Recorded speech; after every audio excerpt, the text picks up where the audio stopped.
significativas de largo alcance, que fue la persecución que se desató a partir de ese tiempo, año 538 después de Cristo, hasta el 1798, ¿verdad? Y todos conocemos todo lo que ocurrió en ese lapso de tiempo. Brevemente sabemos que la palabra de Dios no podía ser presentada, fue oscurecida de tal manera que la Biblia, la palabra de Dios, era presentada en un idioma extraño que el pueblo no conocía. Perdón, se presentaba en latín y las Biblias se leían de espaldas. Nadie tenía acceso a tener conocimiento a la palabra de Dios. Pero Dios, en ese tiempo de oscuridad, en ese tiempo de tinieblas, Dios levantó hombres que fueron capaces, y mujeres también, de dar sus vidas para que la antorcha del evangelio se encendiese. Y corriendo el tiempo, todos conocemos de ese gran lucero, como se le conoce en la historia del cristianismo, que fue Martín Lutero. Y en ese momento de la historia se reveló un sinnúmero de verdades, y conocemos eso como un mensaje de verdad presente con el evangelio de justificación por la fe, ya que en ese tiempo se enseñaba que la salvación se obtenía a través de los méritos humanos, de las obras, de la penitencia, de pagar dinero, de hacer largas peregrinaciones, etc. Pero Martín Lutero, Dios le reveló a través del Espíritu Santo, estudiando la palabra, que la salvación solamente es un don que puede ser obtenido a través de los méritos de Cristo, y que ésta es dada al hombre sin el hombre merecerla. Entonces, después de eso, mis hermanos, se desata una persecución increíble, donde nos dice la historia secular que murieron alrededor de más de 50 millones de cristianos. Estamos hablando de 1260 años de persecución. Fue un tiempo, mis hermanos, realmente oscuro, y un tiempo en el cual la palabra de Dios fue casi destruida. Pasando el tiempo, entonces, Dios levanta otro grupo de personas para darle un mensaje de verdad presente. Podemos ver que hubo un tiempo de verdad presente. Y si vamos al Antiguo Testamento, vamos a ver que los profetas siempre tenían mensajes de parte de Dios. Siempre tenían mensajes. Cuando Jesús vino en carne, el mensaje era al arrepentimiento, a volver a Dios de nuevo. Gracias, hermano. Podemos ver cómo en los tiempos de Pablo también había otro mensaje de verdad presente. Podemos ver cómo en el desarrollo del cristianismo el mensaje apostólico también tiene otro alcance. Pero llegando entonces al tiempo del fin, a nuestros días, a nuestra época, entonces Dios tiene que levantar un pueblo, pero con un mensaje distintivo y con un mensaje diferente. Y en esta noche vamos a hablar específicamente, estamos haciendo un poco de retroceso en la historia, porque la palabra de Dios, mis hermanos, se cumple en la historia. La Biblia tiene un cumplimiento en el pasado, en el presente, en el futuro. Entonces podemos ver que Dios levanta un pueblo con un mensaje distintivo. Y yo quiero ir al libro de Apocalipsis, al capítulo 10. Capítulo 10 del libro de Apocalipsis. Vamos a analizar algunos textos desde allá.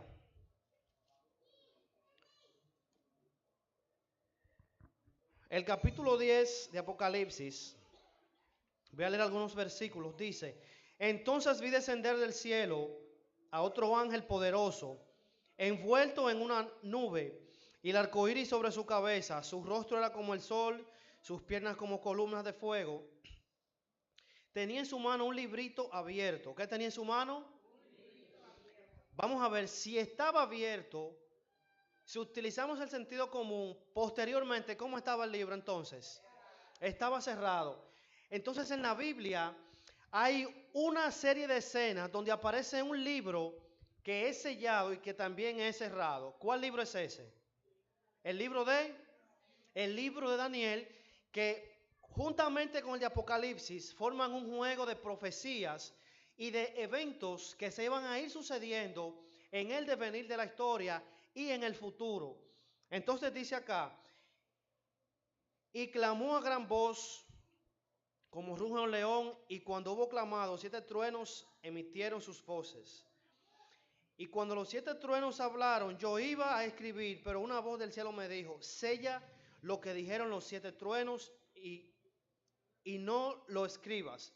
Entonces el ángel que vi de pie sobre el mar, sobre la tierra, levantó su mano al cielo y juró por el que vive por los siglos de los siglos, que creó el cielo y la tierra, y cuanto hay en él, en la tierra y el mar, y cuanto hay en ellos, que el tiempo no sería más, sino que en los días de la voz del séptimo ángel, cuando éste esté tocar la trompeta, el misterio de Dios se cumplirá, como él lo anunció en sus siervos los profetas.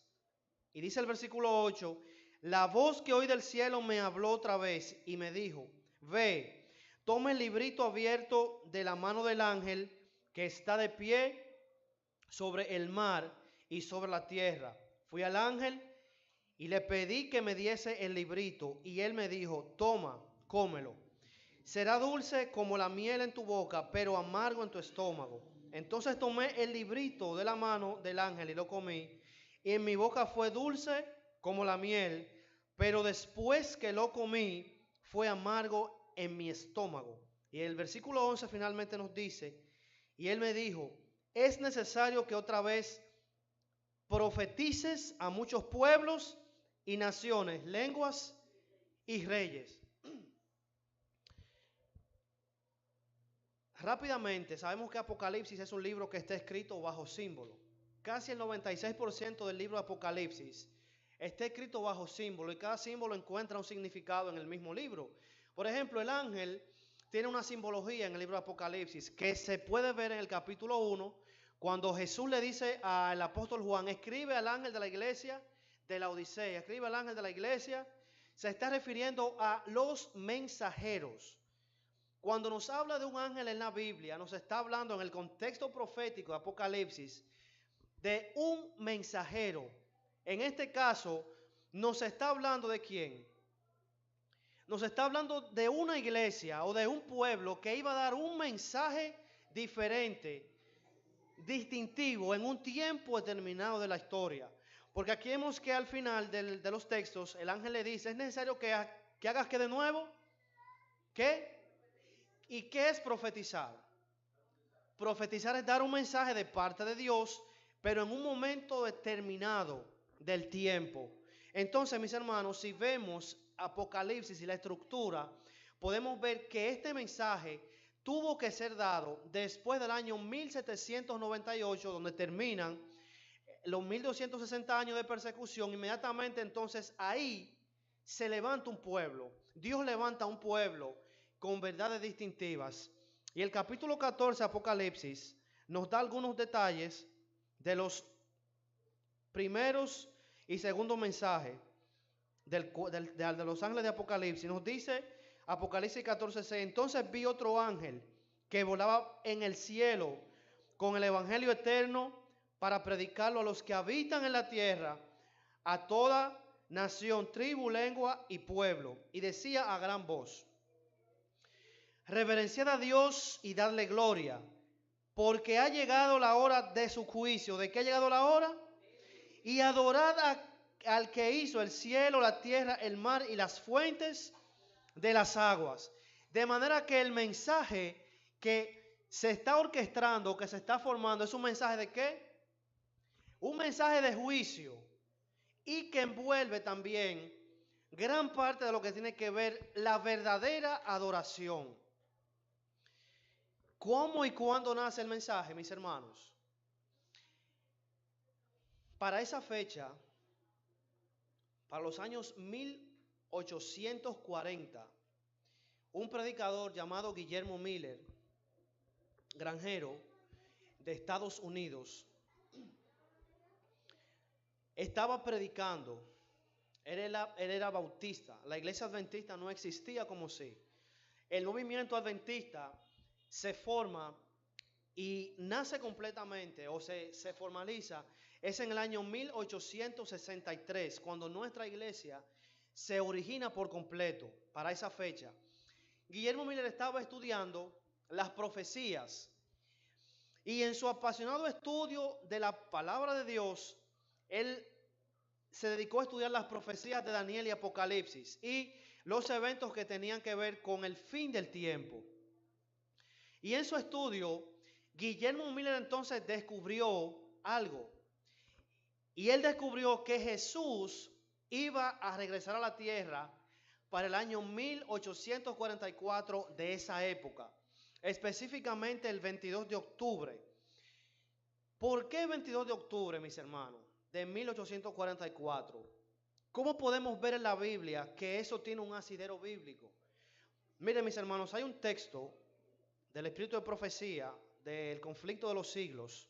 Lo voy a recitar. Dice: es necesario que todos comprendan a cabalidad el asunto de la doctrina del santuario. Guillermo Miller había visto algo que iba a ocurrir. Y era que iba a suceder un evento en el cielo que iba a trascender en la tierra. Guillermo Miller tuvo un fallo, pero no fue un fallo en el cálculo profético, sino en la eventualidad que se iba a dar. Porque sabemos que Jesús, en una conversación que tuvo con sus discípulos, él mismo dijo que ni aun los ángeles del cielo saben la hora de su venida. Sabemos que Jesús va a venir, está profetizado, y Guillermo Miller se dedicó a estudiar la profecía y demostró con los cálculos que para ese año, para el año 1844, Cristo iba a regresar en la primavera del 22 de octubre. Mi pregunta es, mis hermanos, ¿por qué 22 de octubre? ¿Cómo extraemos de la palabra de Dios, sin utilizar el espíritu de profecía, esa fecha exacta y la eventualidad? ¿Quién me puede decir? Sí, hermana.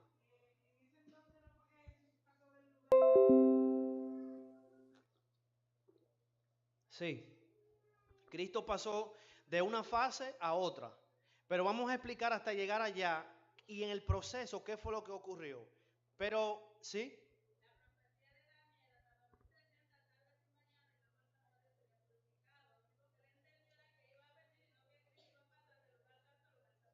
Exactamente. Jesús iba a cambiar de rol, de sacerdote, ahora a sumo sacerdote. Pero para poder entender esto tenemos que entender en sí el santuario. No sé qué tiempo me queda, qué tiempo me queda. Es un poco extenso el tema. Traté de resumirlo lo más que pude, mis hermanos, pero hablar de profecía nos toma un poquito de tiempo. Voy a tratar de hacerlo lo más rápido. Vamos a ir al libro de Levítico para que leamos. Sería bueno que si tienen sus Biblias, ojen el texto para que tengan contacto con la palabra. Levítico capítulo 16. Levítico es el libro de la ley donde están todas las leyes. Y vamos a leer un poco ahora, mis hermanos, porque quiero que comprendan qué fue lo que ocurrió y por qué queremos extraer primero la fecha. ¿Por qué 22 de octubre de 1844? Porque hablamos que esa es la fecha que Cristo pasa de un lugar del cielo, de una fase, a otra. Y vamos a ver, el capítulo 16 de Levítico, vamos a comenzar a leer desde el 5, dice: de la congregación de Israel tomará 2 machos cabríos para la expiación y un carnero para ofrecer el holocausto. Aarón ofrecerá un becerro como sacrificio de su expiación y hará reconciliación de sí por su casa. Después tomará, dice aquí, 2 machos cabríos y los presentará ante el Señor en la entrada de la tienda de la reunión, o sea, el santuario. Y Aarón echará suerte sobre los 2 machos cabríos, uno para el Señor, el otro para Azazel. Según el folclore judío y la cultura judía, Azazel es un símbolo de Satanás, del enemigo.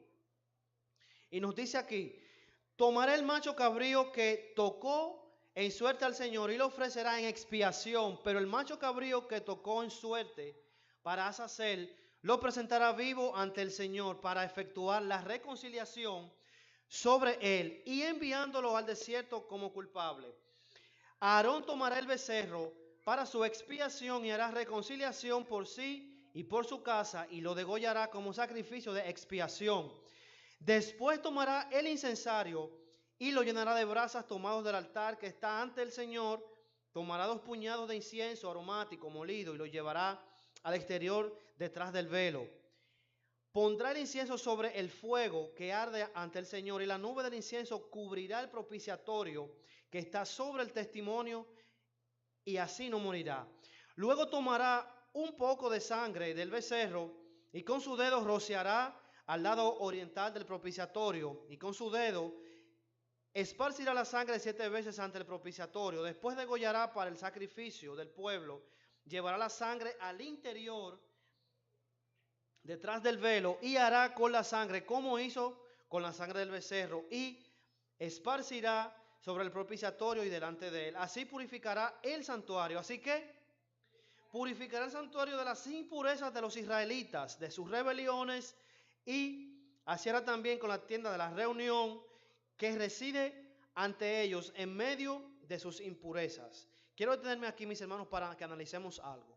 Y quiero hacer una pregunta. ¿Dios perdona los pecados? ¿Ustedes están seguros, mis hermanos, que Dios perdona los pecados?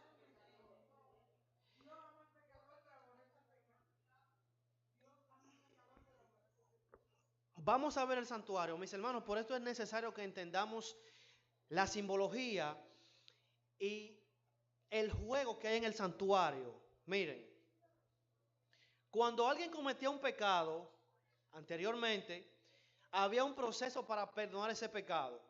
El proceso era que la persona que cometió el error, el pecado, iba, compraba un animalito según sus posibilidades, iba donde el sacerdote, confesaba el pecado y poniendo la mano en la cabeza del animal, simbólicamente, la persona estaba transfiriendo su culpa, su pecado, ¿a quién? A la víctima. Esa víctima, simbólicamente, ¿a quién representa? Por eso el apóstol Juan dijo, ¿es aquí el Cordero de Dios qué? Entonces ese corderito, ¿qué ocurría? Fuera del santuario, no dentro, sino fuera del santuario, el animal se degollaba, se mataba y en un tazón se tomaba la sangre y esta sangre, mis hermanos, penetraba el santuario. El sacerdote entraba con esa sangre al santuario y hacía lo siguiente, que fue lo que estábamos leyendo. Él entraba el dedo en la sangre y lo asperjaba, o sea, lo tiraba. Y esa sangre, parte caía en la cortina que debía en el lugar santo, el lugar santísimo, y la otra caía en el propiciatorio. ¿Saben qué es el propiciatorio, mis hermanos? Yo iba a traer un PowerPoint, pero por asunto de tiempo, mis hermanos, no pude hacerlo, y me disculpan. En el lugar santísimo había una urna, una caja de oro, que era el arca del pacto. ¿Y qué contenía esta arca dentro? Los 10 mandamientos. ¿Qué más contenía? La vara de Aarón. ¿Y qué más? Y el maná. Pero no vamos a analizar todos los elementos, sino un solo.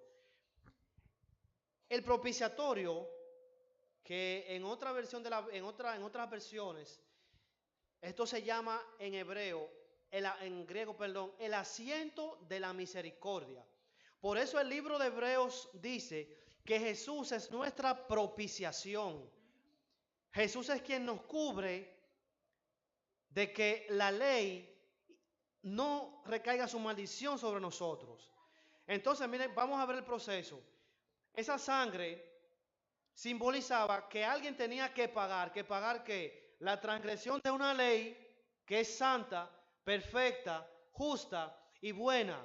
Y solamente un ser tiene estas cualidades. ¿Quién es? Jesús, santo, justo, perfecto y bueno.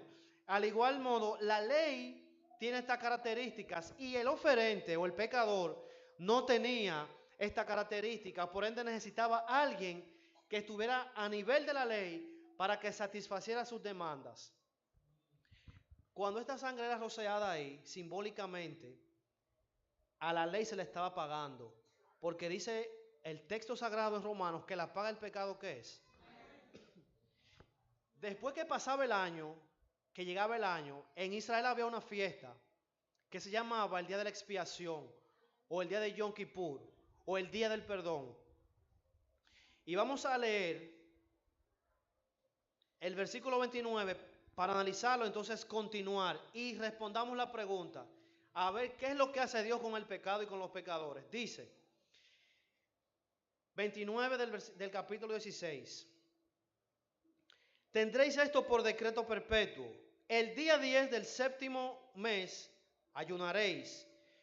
No haréis ningún trabajo, ni el nativo ni el extranjero que vive dentro de vosotros, porque en este día se hará expiación por vosotros para purificaros, y quedaréis limpios de todos vuestros pecados ante el Señor. Es para vosotros sábado de solemne reposo, en que ayunaréis, decreto perpetuo. El sacerdote ungido consagrado en el lugar de su padre se pondrá los vestidos de lino, los vestidos sagrados, y hará la reconciliación y expiará el santuario y la tienda de la reunión. Expiará también el altar de los sacerdotes y todo el pueblo de la congregación. Tendréis esto por decreto perpetuo. Una vez al año será la expiación. ¿Cuántas veces al año? Por todos los pecados de los israelitas, y Moisés lo hizo como el Señor le mandó. Lo que entraba al santuario, mis hermanos, literal, simbólicamente, era que el pecado. Si nos habla de purificación, significa que algo fue ensuciado, que algo fue alterado, y que tenía que ser entonces nuevamente ¿qué? Purificado. Toda esa sangre que caía en las cortinas y en el propiciatorio, ustedes saben que las cortinas tenían dibujados, bordados, unas figuras. ¿Qué eran esas figuras? Ángeles que estaban bordadas, ¿verdad? Y fíjense que detrás de la cortina había entonces la urna que contiene los 10 mandamientos, que es el código moral por el cual el juicio se está haciendo. Y tenía que haber testigos de que alguien, ¿qué hizo? Hizo una expiación o una sustitución. Entonces, mis hermanos, anualmente el sumo sacerdote, ¿qué hacía? Entraba al lugar santísimo a hacer una purificación. ¿De qué? De los pecados. Y cuando esto ocurría, que el sumo sacerdote salía, al macho cabrío que elegían para como hacer, simbólicamente se le colocaba las manos sobre la cabeza, y una persona, un sacerdote designado, lo llevaba ¿hacia dónde? Hacia el desierto. Entonces aquí podemos ver algo.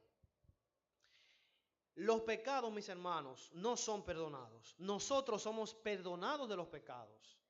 Porque perdonar el pecado y excusar el pecado es decir que el pecado está bien. No sé si me doy a entender. Jesús nos perdona a nosotros, no los pecados. Vamos a leer un texto en el Espíritu de Profecía que nos arroja un poco de luz acerca de este particular.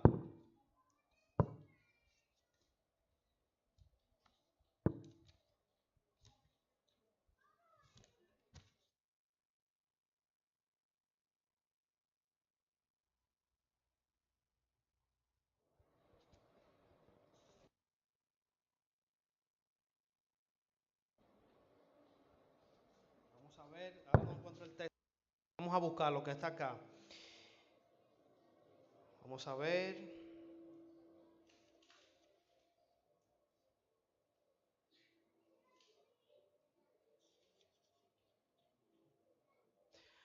Dice la página 447, el tercer párrafo del conflicto de los siglos, nos dice: Jesús no disculpa sus pecados, pero muestra su arrepentimiento y su fe, y reclamando el perdón para ellos, levanta sus manos heridas ante el Padre y los santos ángeles, diciendo: los conozco por sus nombres, los he grabado en las palmas de mis manos. Entonces, mis hermanos, nuestros pecados, cuando nosotros pecamos, ¿saben lo que ocurre? No entra sangre al santuario, porque el símbolo se cumplió en Cristo. Pero hay un registro de nosotros, y vamos a leer al final qué es lo que ocurre en el conflicto de los siglos. Hay algo que ocurre cuando usted y yo pecamos. podríamos decir que espiritualmente hay una contaminación, hay un registro que se anota.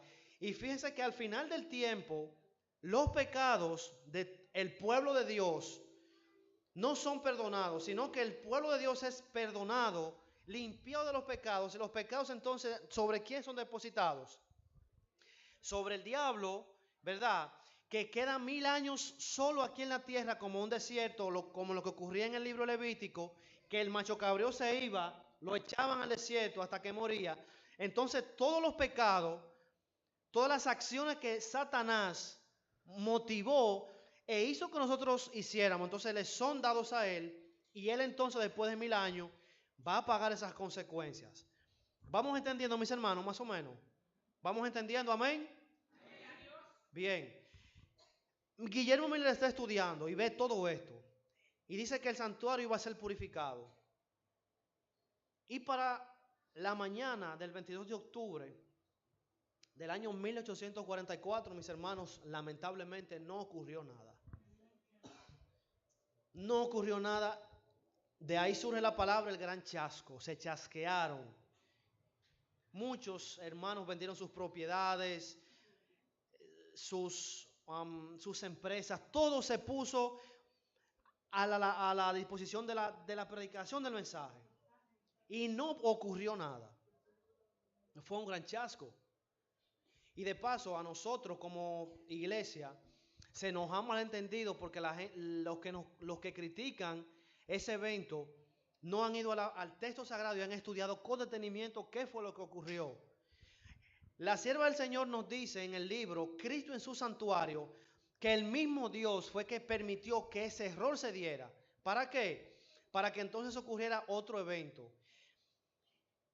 Y hubo un personaje llamado Ian Epson, que fue uno de los primeros pioneros de la iglesia adventista, que después de que esto ocurrió, al día siguiente, el 23 de octubre del mismo año, era un granjero que vivía en Estados Unidos, en Nueva York, y habló con sus hermanos y les dijo, vamos al maizal. Había una granja de maíz. Vamos al maizal y vamos a orar para que Dios nos dé la respuesta de qué fue lo que ocurrió. Y nos dice la historia de nuestra iglesia, de todo lo que ocurrió ahí, que Ian Edson iban caminando por el maizal después de haber orado, pidiendo a Dios la respuesta. Y dice que como en una visión, él pudo ver que el cielo se abría. Y cuando el cielo se abría, él pudo ver entonces a Jesús que pasaba del lugar santo al lugar santísimo. Y nos dice el libro de Primeros Escritos, en la página 60 creo, que dice Elena de White, que ella vio como un carruaje de fuego lleno de ángeles, tomó a Jesús y lo llevó de un departamento del santuario, y que una puerta en el cielo se cerró en el templo, que es el lugar santo, y que Jesús entonces fue llevado directamente al lugar santísimo a iniciar la obra de propiciación por su pueblo. La fecha del 22 de octubre, mis hermanos, se da por la siguiente razón. En el libro Levítico que leímos, vamos a recapitular nuevamente lo que dice. Fíjense que dice el 29 del versículo 16, leo nuevamente. Tendréis esto por decreto perpetuo. El día 10 del séptimo mes ayunaréis. ¿Qué día iba a ser el día de la expiación? Miren, mis hermanos, la palabra de Dios es tan perfecta y tiene un cumplimiento tan exacto que en 1844 de nuestro tiempo, de nuestra era, para ese tiempo, en Israel estaban celebrando esa fecha. El mes de Tishri, que así es que se llama ese mes allá, porque los judíos tienen otros meses diferentes a nosotros y los orientales. Específicamente, mis hermanos, ese día en Israel era 22 de octubre. 22 de octubre, mis hermanos, de esa fecha, en ese mismo día, el símbolo en la tierra se encontró con la realidad en el cielo, mis hermanos. Fue algo tremendo que ocurrió. El símbolo conectó con la realidad. Entonces, mis hermanos, esto fue lo que chasqueó, por decirlo así, a la iglesia. Pero a partir de ahí, entonces, mis hermanos, Dios entonces comenzó a suscitar el interés por el estudio de la Biblia y de las profecías. Entonces ahí se le unen José Bates que es conocido en la historia adventista como el apóstol del sábado, es a quien se le muestra parte de las verdades del séptimo día del sábado. Después, más adelante, entonces vienen algunos pioneros más, como la señora Elena White, que fue la profeta de Dios para ese tiempo, que Dios utilizó de una manera increíble. Entonces, mis hermanos, ¿por qué es interesante que comprendamos la doctrina del santuario? Primero, porque eso nos identifica como iglesia en el tiempo. La única iglesia, mis hermanos, escuchen. No quiero hacer distinción ni etiquetar a nadie, porque Dios tiene gente en otras iglesias, pueblo en otras iglesias. Es más, si yo me atrevo a decir, según algo que vi en el espíritu de profecía, que Dios tiene más pueblo en otras iglesias que acá adentro. En Apocalipsis 18, los versículos 1 en adelante, Dios dice, en el mensaje del cuarto ángel, salid de ella, pueblo mío. ¿Cómo dice Dios? El pueblo que esté en Babilonia, Dios lo está llamando. De manera que, mis hermanos, hay mucho pueblo allá afuera. Y debemos tener cuidado con no sentirnos, con no hacer alarde de decir, tenemos el mensaje. No, mis hermanos. Gloria a Dios que te eligió en esta iglesia. Gloria a Dios que te hizo llegar a esta iglesia en este tiempo y conociste este mensaje. Porque todo lo que hay en las demás iglesias, mis hermanos, es paja. El mensaje verdadero de salvación lo profesa la iglesia adventista el séptimo día. Y esa es la verdad, mi hermano. Dígame. No estamos etiquetando a nadie ni decimos que se van a perder. Pero el mensaje de verdad presente, a Dios le plujo dárselo a la iglesia adventista el séptimo día. Entonces, mis hermanos, esto nos ubica en el tiempo como movimiento profético diseñado por el mismo Dios. Y segundo, nos ayuda a entender cuál es nuestra misión como pueblo hoy. Y mis hermanos, los sermones que se predican desde acá arriba, los mensajes que estamos dando con respecto al tono misionero, yo pienso que no se está dando el sonido certero a la trompeta. Porque el mensaje que se tiene que estar predicando es el mensaje de los tres ángeles de Apocalipsis, que es el mensaje de juicio y el mensaje de la verdadera adoración al verdadero Dios, como lo indica el libro Apocalipsis, capítulo 14 y versículo 6. Entonces, mis hermanos, Dios quiere que nos ubiquemos en el tiempo y que entendamos también el tiempo solemne que estamos viviendo, mis hermanos. Ayer, porque ya hoy no es 22 de octubre, ya según como creemos en el tiempo, ya es 23, según la puesta del sol. Pero ayer, mis hermanos, se cumplieron 174 años más que nuestro Señor Jesucristo estaba intercediendo por nosotros, presentándonos ante el Padre como su iglesia.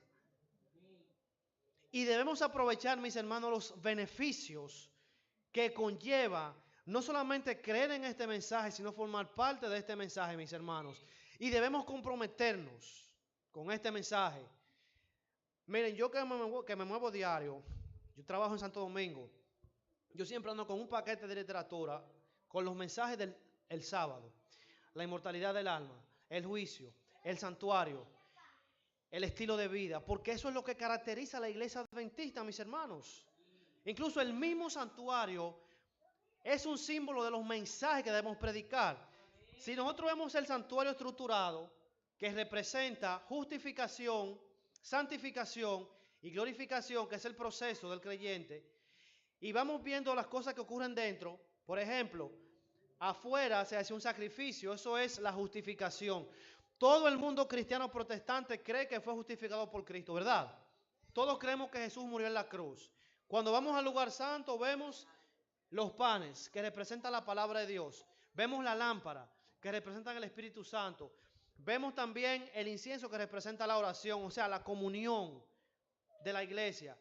Todas las iglesias protestantes creen en esa doctrina. Pero cuando pasamos al lugar santísimo, ¿qué encontramos ahí? Encontramos un mensaje, mis hermanos. Un mensaje de juicio, de amonestación y de reforma.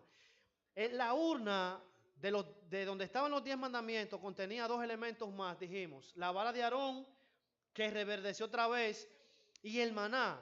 Y el maná representa, ¿saben qué? El mensaje pro salud. Testimonios para la Iglesia, el tomo 3 nos dice que el mensaje pro salud es el brazo derecho del mensaje del tercer ángel. O sea, es un mensaje que la Iglesia Adventista tiene que proclamar. Y también encontramos que la ley. ¿Cuál es la única iglesia que exalta la ley y predica la ley de Dios? Esta es la iglesia. Entonces, mis hermanos, el mensaje es distintivo. Todo el mundo sabe que Jesús vino y murió en una cruz. Todo el mundo sabe eso, hasta los que no son conversos. Pero ¿cuántos saben del sábado, del santuario, del estado de los muertos, del régimen pro salud, que nuestro cuerpo debe ser cuidado? ¿Cuántos conocen estos mensajes? Y ese mensaje se nos dio a nosotros para que lo compartamos, mis hermanos. Y la iglesia no lo está haciendo. Y tenemos un compromiso serio con Dios, mis hermanos. No es con el pastor, no es con el director misionero, es con Dios.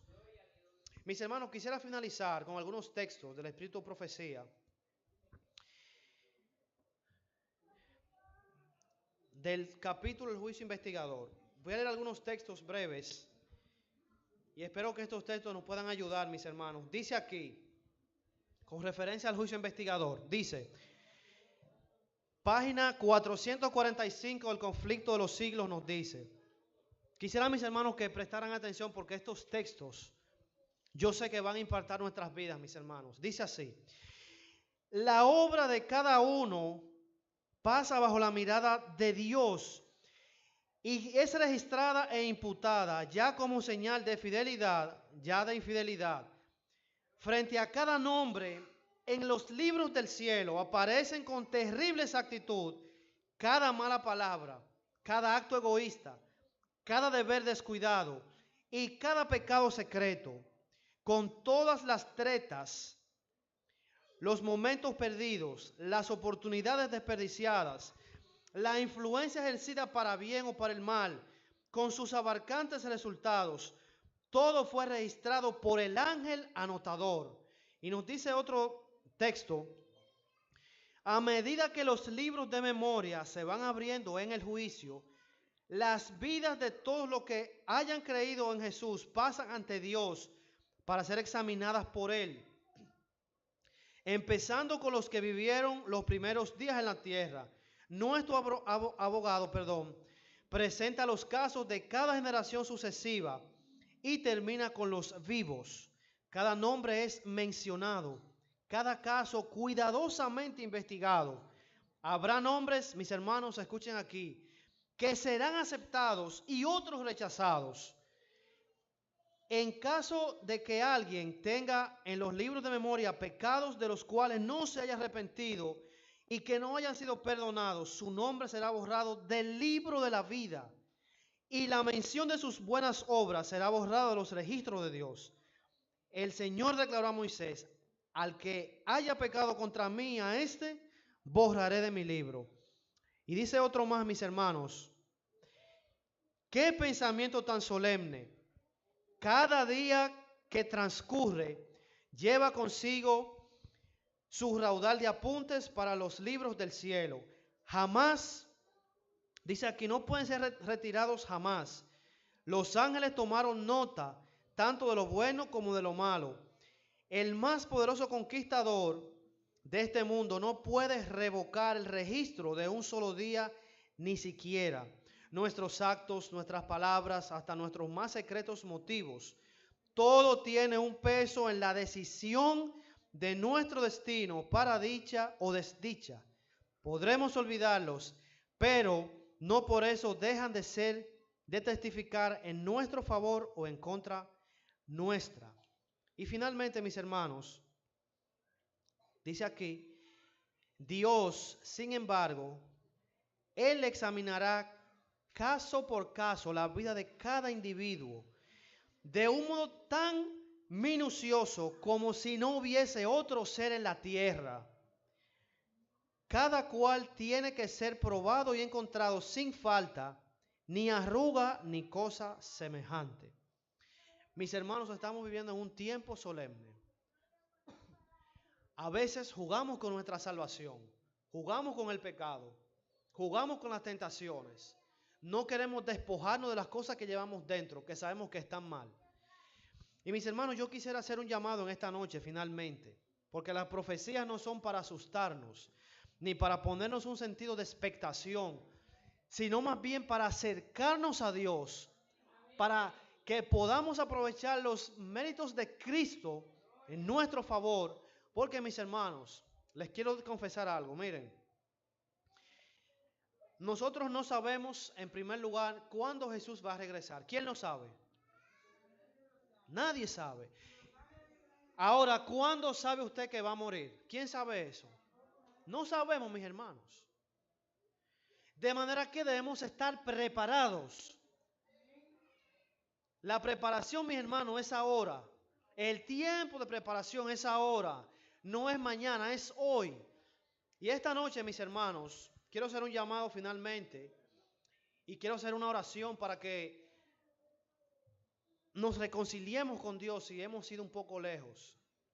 Hebreos capítulo 4, versículos 14 y 16, terminamos con esto, dice, siendo que Hebreos 4, 14 y 16 nos dice, al 16, siendo que tenemos un gran sumo sacerdote que entró en el cielo, Jesús, el Hijo de Dios, retengamos la fe que profesamos, porque no tenemos un sumo sacerdote que no pueda compadecerse de nuestras debilidades, sino uno que fue tentado en todo. Acerquémonos pues confiadamente al trono de la gracia para alcanzar misericordia y hallar gracia y el oportuno socorro. Gloria a Dios, mis hermanos, por su palabra. Gloria a Dios por 174 años más, que Jesús aún intercede por ti y por mí, que sus manos horadadas se presentan ante el Padre y sus sacrificios, mis hermanos, son puestos a nuestro alcance. Yo quiero que esta noche oremos, iglesia. Me gustaría que fuese de rodillas los que así puedan postrarse, pidiéndole a nuestro Dios que nos reconcilie otra vez con Jesús y que nosotros tomemos la decisión de aprovechar los méritos.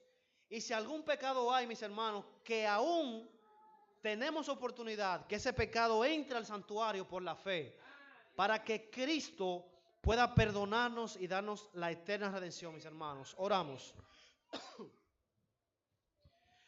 Amante Dios y Padre que estás en los cielos, Señor, alabamos tu nombre, Señor. Alabamos tu nombre por tu palabra. Alabamos tu nombre, Señor, porque tú nos has elegido de la oscuridad del mundo y nos has traído a esta luz admirable, Señor.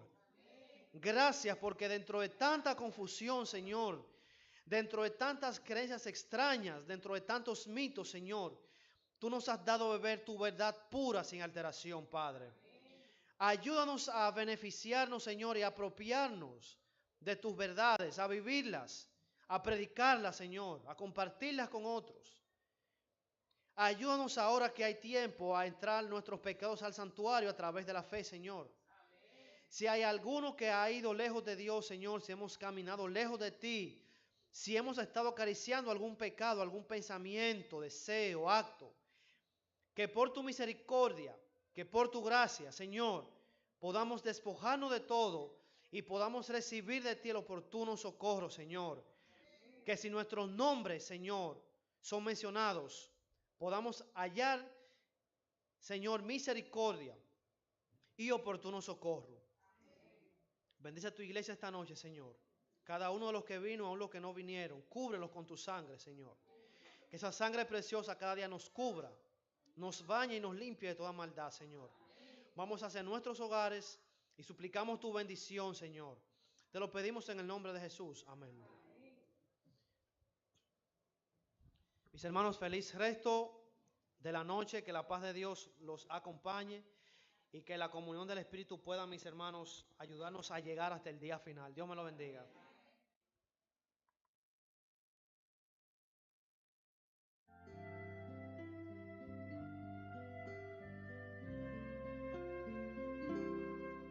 Días hay, lo sé, en que triste te sientes y sin esperanza estás.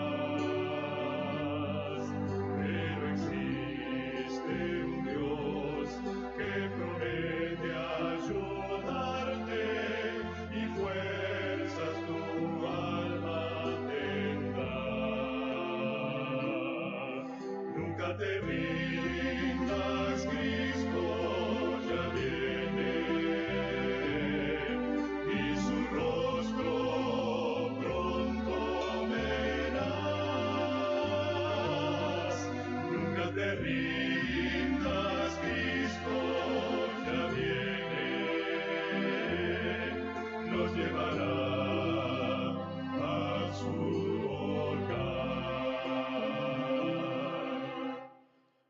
Este mundo cruel no será para siempre, el mal pronto terminará.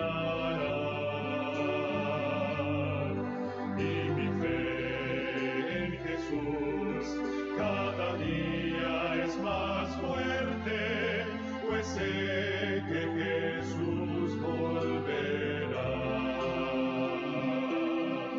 Nunca te rindas, Cristo ya viene, y su rostro pronto verás. Nunca te rindas.